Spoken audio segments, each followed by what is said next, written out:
మేము మాకు 40-45 ఏళ్ళ సంది మేము గ్రామ పంచాయతీలో మాకు గ్రామ పంచాయతీ లేకుండే మేము ఇప్పుడు గ్రామ పంచాయతీ కట్టించాము. అదేవిధంగా ఇంకొకటి కమిటీ వాళ్ళు కట్టించినాం. అదేవిధంగా 3 సిసి రోడ్లు వేయించినాం. ఒక మెటల్ రోడ్ వేయించిన ఎక్కడ బస్ స్టాండ్ కానించి కొర్రంబాయి బస్ స్టాండ్ కానించి కొత్తగూడెం ఊళ్ళకు అదొకటి. మళ్ళీ తర్వాత 3 సిసి రోడ్లు, 2 డ్రైనేజ్ మోరీలు, ఇందిరా మిన్లు ఒక 130-120 దాకా ఇందిరా మిన్లు అయినాయి. అదేవిధంగా ముసలోళ్ళ పింఛన్లు ఇంతవరకు మా దగ్గర ఒకళ్ళు చచ్చిపోతే చచ్చిన వాళ్ళ పేరు మీద ఇంకొకరు పెట్టేది. ఇప్పుడు అదేవిధంగా 140 మందికి పింఛన్లు ఇప్పిస్తున్నాం. బడిలో పకడం భోజనం కూడా ఏర్పాటు చేయించాము. ఈ అంగన్బల్ల సెంటర్లలో కూడా భోజనాలు గుడ్డు అంతా ఏర్పాటు చేయించాము. అదేవిధంగా మనం ఇక్కడ 3 వాటర్ ట్యాంకీలు కట్టించినాం. కుర్మగూడెం ఒకటి, గ్రామ పంచాయతీ కాడ ఒకటి, గోగులంబాయి కాడ ఒకటి, 3 వాటర్ ట్యాంకీలు అవి చేయించినాం. మళ్ళీ 4 బోర్లు వేసినాం. 4 బోర్లు వేస్తే 2 పోయినాయి, 2 సక్సెస్ అయినాయి, మోతాదుగా పోస్తున్నాయి. ఆ మోతాదుగా పోసే నీళ్లు జాలకుంటూ మళ్ళీ వేరే రైతు దగ్గర లీజుకు తీసుకున్నాం బోర్లు ఊళ్ళకు. అవి నడిపిస్తున్నాం ఊర్లకు. ఆ కురగూడెం ఊళ్ళకు ఒకటి, కొత్తగూడెం గోలంబాయికి ఒకటి. అది ఇక్కడనే తీసుకున్నాం ఈ రోడ్డు మీదనే. మళ్ళా మాకు నీళ్లు పడతలేవు. బోర్లు వేస్తాయి. నేను వచ్చిన కానించి 6 బోర్లు వేసిన. 6 బోర్లు వేస్తే 2 కొద్దిగా పోస్తున్నాయి. 4 బోర్లు ఫెయిల్ అయిపోయినాయి. మంచినీటి గురించి ఇక ఈ మంచినీటి జాలతలేదని వేరే రైతుల దగ్గర లిగి తీసుకొని వీళ్ళకు పెట్టిస్తున్నా.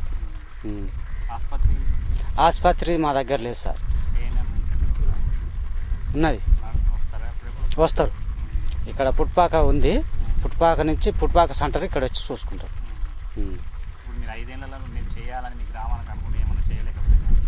మేము అనుకున్నది చేయలేకపోయినాయి. ఇంకా 2 ఉన్నాయి సార్. ఈ మంచినీళ్ళ బోర్లే సక్సెస్ అవుతలేవు. అందినాయి. మాకు ఏం రాలే సార్. ఎంపీ నిధులు రాలే, ఎమ్మెల్యే నిధులు రాలే. గవర్నమెంట్ నుంచి వచ్చినాయి రెగ్యులర్గా.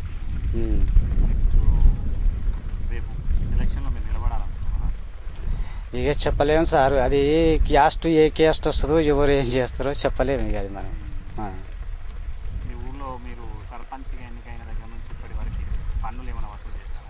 పన్నులు ఒక నల్ల బిల్లులు చేస్తాం సార్. మేము 15 రూపాయలు చేస్తాం నెలకు. ఒక్క నెలకు ఇంటికి 15 రూపాయలు. ఆ సోడిది 4 నెలలకు ఒకసారి చేస్తాం. 60 రూపాయలు చేస్తాం. 60 రూపాయలు జమ చేసి అవి ఎస్టీలు వేసి వస్తాం. మళ్ళీ గట్టినే ఎవరన్నా ఇండ్లు కట్టుకుంటారు కదా, వాళ్ళకు పర్మిషన్ ఇస్తాం. అవి ఇంటి పన్నులు కడతారు. ఏదన్నా అత్యవసర పడితేనే ఇంటి పన్నులు కడతారు. మేము ఇక ఇంటి పన్ను కట్టమని మేము అడగం. వాళ్ళకి అవసరం ఉండి ఏదన్నా అవసరం ఉండి వస్తేనే ఒక సబ్సిడీకో దానికో దీనికో వస్తే పన్ను కట్టించుకుంటాం అంతే.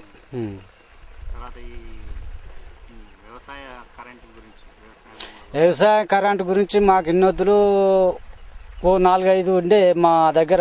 ఏంటో ట్రాన్స్ఫారాలు ఇప్పుడు 3 బావులకు కలిసి ఒకటి ట్రాన్స్ఫారం వేసారు. ఇప్పుడు ట్రాన్స్ఫారాలు మస్తుగా అయినాయి, మాకు మంచిగా అయినాయి.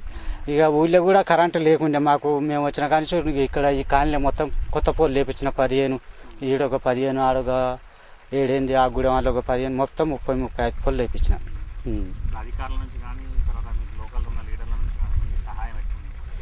ఇక మాకు సాయం లోకల్ నుంచి మంచిగానే ఉంది. మంచిగానే ఉంది. ఇప్పటికి మాకు వచ్చేటివి వస్తూనే ఉన్నాయి, చేయిస్తూనే ఉన్నాయి. ఇక ఏముంది సార్, మాకు మంచినీళ్ళు కొడితే బాగుంది. ఇక అంతే. మాకు స్కూల్ ఉంది సార్, ప్రైమరీ స్కూల్ అక్కడనే ఉంది.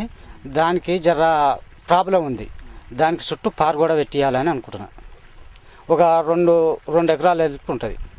దానికి పారు కూడా కావాలని అనుకుంటాను. నా మతిలో అది ఉంది. ఇంకా రెండోది ఇక మశాన వాడికల రోడ్ కావాలి. ఆ మశాన వాడికలు ఒకటి, అక్కడొకటి, ఇక్కడొకటి 2 ట్యాంకీలు పెట్టియాలనుకుంటున్నాను. చేయలేకపోయింది. ఇక చేయలేకపోయినాం.